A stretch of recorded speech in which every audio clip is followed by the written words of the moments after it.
Shalom everybody and welcome to Rega Bivrit.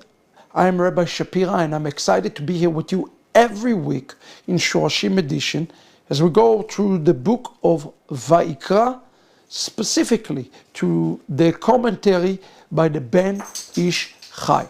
I hope that you are blessed every week to be here with us in understanding the beauty of the Hebrew language and the beauty of the commentary by the Ben Ish Chai.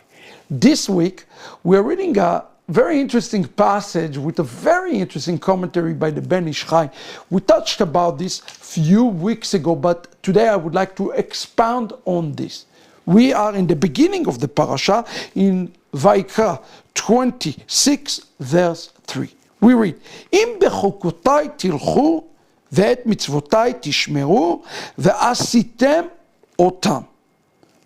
If you walk in my statutes and you will do and guard my commandments, and you are to do them. It appears in the passage that there is redundancy.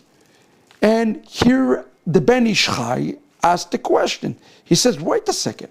The passage say we are to guard it, the mitzvah, and we are also to do it. And he asked the question, isn't the guarding of the mitzvah is the same as doing the mitzvah?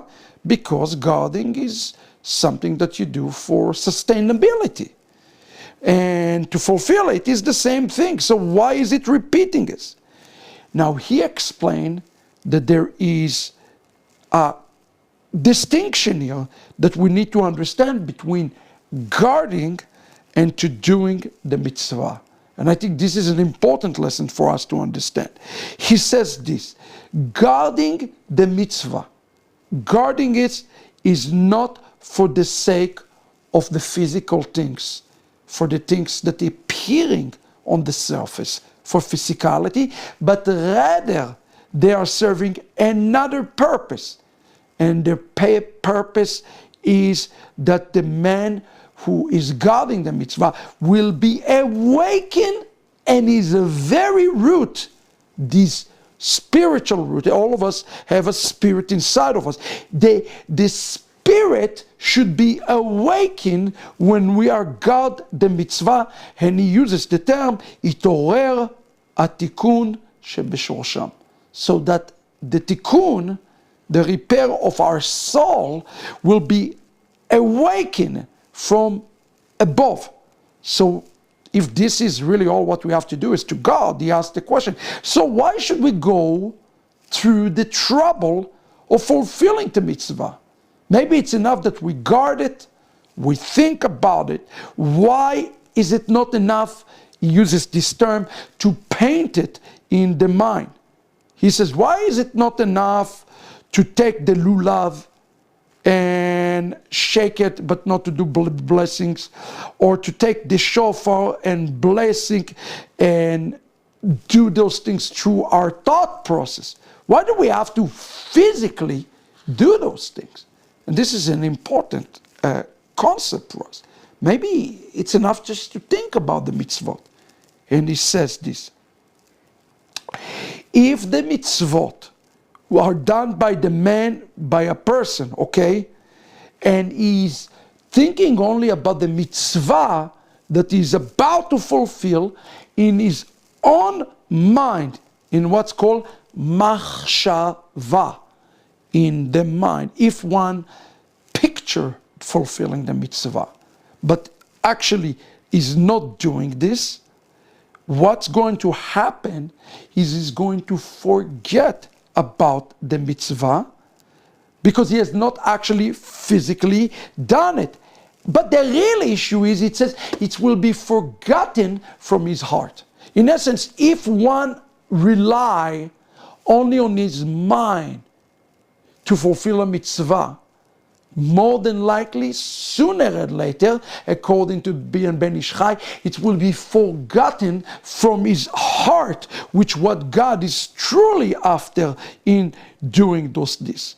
He says, because the heart is full of things that cause us to think about other things, distractions and confusion and things that bog us down in the day in and day out. So if somehow the man is stuck in his mind and he doesn't let the mitzvah go down to the lev, you see, what's going to happen is that ultimately this man will forget the mitzvah altogether. It's a matter of time. However, when a man fulfills a mitzvah in the open, it is not going to be only on his mind. It is going to go down to his heart, and he will not forget how to fulfill it, the mitzvah. And furthermore, the Ben Ish Chai said, how wonderful it is. He says that the real essence is that your neighbor will see you fulfill the mitzvah.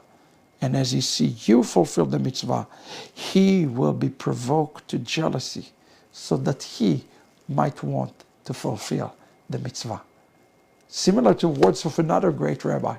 His name is Yeshua of Nazareth, who has said, let your light shine before men, that they may see your good deeds and praise your heavenly Father in heaven. If you fulfill a mitzvah and it doesn't cause somebody else to be provoked, the mitzvah does not count as much. So as you do and fulfill the mitzvot, make sure somebody getting provoked to jealousy. God bless you, everybody, and we'll see you next week for Rega Bivrit.